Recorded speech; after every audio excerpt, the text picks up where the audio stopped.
Quand même d'abord un petit mot sur la philosophie générale de notre programme, l'avenir en commun. Euh, il s'agit d'abord, et en fait, moi j'essaye de convaincre nos concitoyens de cet aspect, c'est de réfléchir d'abord à ce dont a besoin notre pays. Voilà, notre pays, son peuple, avant de penser uniquement à soi, évidemment. Il faut penser un peu à soi, mais d'abord à son pays, à son peuple. Et, et donc, la logique de tout le programme L'avenir en commun, c'est bien de gouverner par les besoins. Et donc, nous avons identifié un certain nombre de besoins pour notre nation et nos compatriotes. Et on a adopté une démarche finalement assez rationnelle qui, à partir de ces besoins, on décline sous forme d'objectifs à atteindre. Et ensuite, on débloque les financements qui seront nécessaires. J'aurai l'occasion d'en parler si vous le souhaitez. Mais donc, nous avons chiffré notre programme. Il y a une émission disponible sur YouTube avec, bien sûr, 250 millions d'euros de dépenses supplémentaires dans le budget annuel, mais 267 milliards de recettes supplémentaires. Toujours sur le constat, les chiffres qui nous ont préoccupés par rapport à la question du logement, c'est évidemment 4 millions de mal logés. Voilà, c'est ça la situation du logement aujourd'hui. 4 millions de mal logés. C'est pas juste 2-3 personnes comme ça, 2-3 même sans-abri. Hein. Non, c'est 300 000 sans-abri. C'est 600 000 personnes qui ne vivent, qui heureusement sont hébergées, mais qui ne sont pas hébergées chez elles, qui sont hébergées par un ami, par un parent, de façon précaire et souvent temporaire, et puis ça va de droite à gauche. Ça, c'est pour la situation de précarité et de pauvreté de notre pays, mais j'insiste également sur le taux d'effort, le coût du logement pour les Français. Et là, on parle bien de tous les Français, puisque même les accédants à la propriété, que ce soit les classes populaires ou bien les classes moyennes supérieures, c'est un taux d'effort de minimum 25%, qui a explosé ces 20 dernières années. La situation de mes parents, notamment, elle n'était pas du tout la même dans les années 80-90. Chez les locataires, c'est 30% de taux d'effort, 30% des revenus qui partent dans le logement. Et évidemment, pour les plus pauvres, le premier décile en termes de revenus, les 10% les plus pauvres, c'est la moitié de leurs revenus qui partent dans le logement. Et donc, ça pose des questions. Le sujet, le thème du logement pose des questions. Je ne vais pas développer là-dessus, mais quand même, ça pose des questions en termes de santé.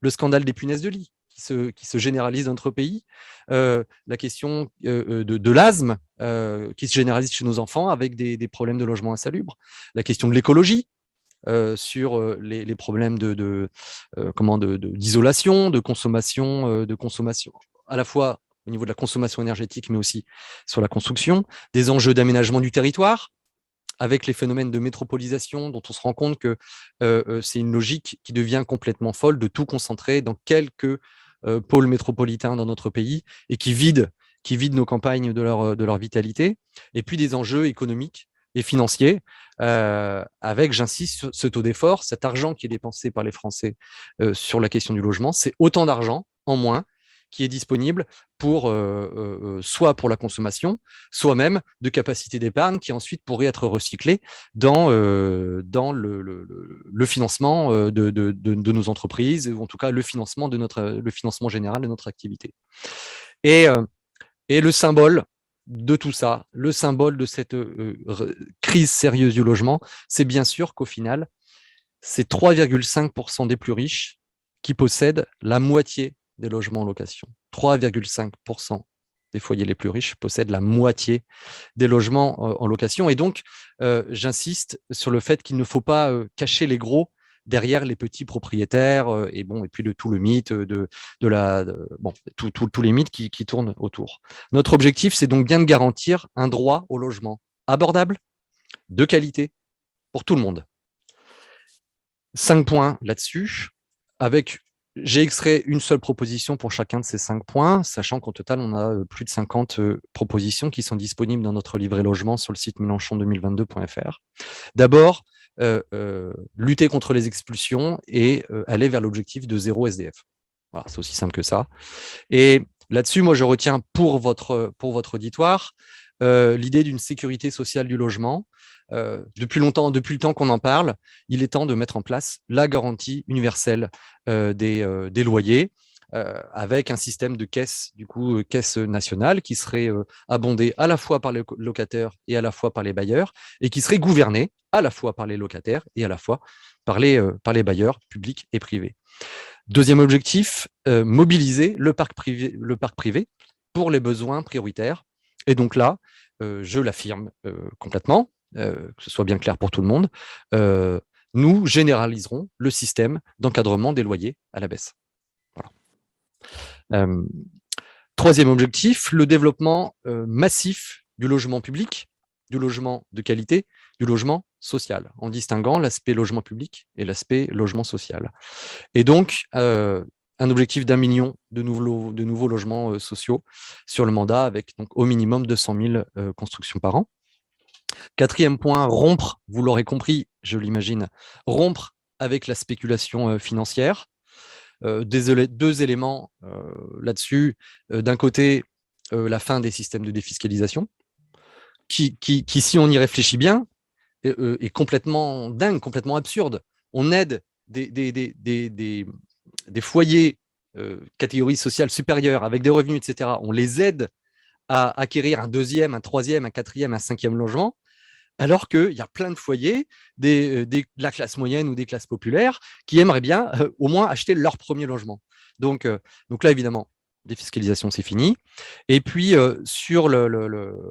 par rapport à la spéculation, un système d'agences foncières régionales qui donc acquerrait du foncier, avec les difficultés qu'on connaît. Et donc là, du point de vue législatif, il y aura probablement des adaptations à faire. Mais avec l'idée donc d'acquérir du foncier, de conserver cette propriété du sol et de mettre en œuvre des baux amphithéotiques pour des constructions, d'abord publiques, évidemment, mais pourquoi pas aussi des constructions privées. Dernier point, évidemment, rénover le parc existant. Il y a un gros enjeu là-dessus pour les mettre aux normes écologiques. Ça passe par, en tout cas dans ce premier mandat, puisque on a les accords de Paris d'ici 2050 à respecter. Donc dans ce premier mandat, c'est un plan de financement massif des projets donc de rénovation écologique, à la fois sur l'habitat public et à la fois sur les bâtiments publics. Si on fait déjà ça, faisons déjà ça, ça va nous occuper un bon moment, ça va occuper nos entreprises du bâtiment un bon moment.